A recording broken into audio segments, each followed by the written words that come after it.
તો હલો ખેડૂત મિત્રો, સ્વાગત છે ફરી એક આપણી યુટ્યુબ ચેનલની અંદર।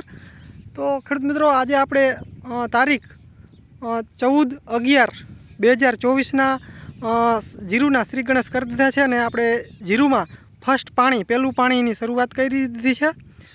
તમે જોઈ શકો છો મિત્રો, 2 દિવસ થયા સારી એવી ઠંડી પડવા માંડી છે અને હવે બિલકુલ વાંધો નથી જીરું વાવવા માટે।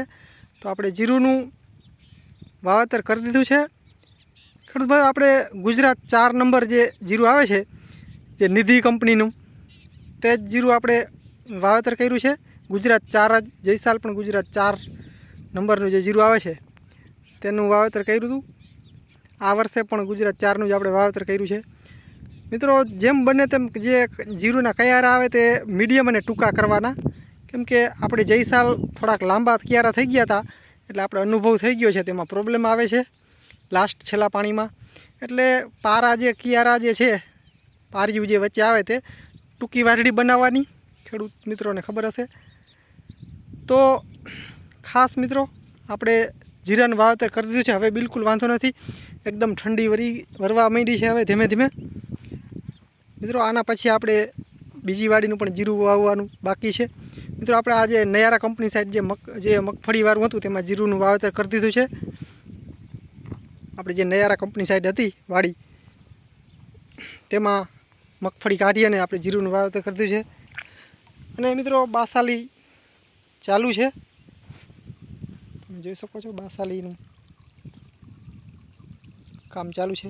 મિત્રો, બાસાલીમાં એવું છે કે જો બાસાલીનો કોઈ ખાસ માપ નથી, તમારે જમીનની અંદર કેવી ખોળ કેટલું ઉગે છે તેના આધારે બાસાલી નાખવી। જો નિંદામણ ઓછું થતું હોય તો બાસાલીનું પ્રમાણ ઓછું રાખવું। જોકે અમારે આ જમીન છે તેની અંદર ખૂબ પ્રમાણમાં ખડ ઉગતું હોય, આછડી જમીન છે અને આ જમીનની અંદર વધારે પ્રમાણમાં ખડ ઉગતું હોય એટલે અમે બાસાલી નાખીએ છીએ। બાકી જો ઓછું ખડ ઉગતું હોય તો માનવું એવું છે કે બાસાલી ઓછી નાખવી, બહુ ન નાખવી। આમ જો કાયદેસર જો માપ જોવા જાય બાસાલીનો, તો આપણે 4 વીઘામાં 1 લીટર પડે છે બાસાલી, પણ ટાઈમ પ્રમાણે આમ જોઈએ તો 1 લીટર ઉપર પણ પડી જતી હોય છે, કેમ કે હવે જે બાસાલી આવે છે તેની ટકાવારી પણ ઓલી હોય અને બીજી વસ્તુ કે પહેલાં જેટલું હવે બાસાલી નથી ઓલી આવતી અને ખડ પણ વધારે ઉગે છે, એટલે અમારે એવી રીતના છે। બાકી ખેડૂત મિત્રો, જે માપ હાલતો હોય તમારો, તે માપથી તમારે હાલવાનું રહેશે। તો આપણે જીરું વાવી દીધું છે, હજી આટલું જ મિત્રો પાણી હજી પાયું છે, બાકી હજી બધું બાકી છે પાવાનું સામે।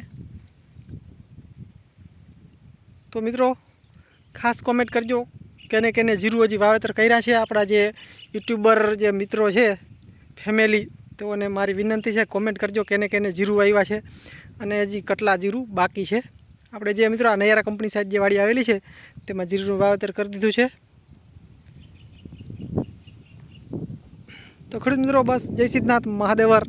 મિત્રો, મળીએ આગલા વિડીયોમાં, ત્યાં સુધી રજા આપશો।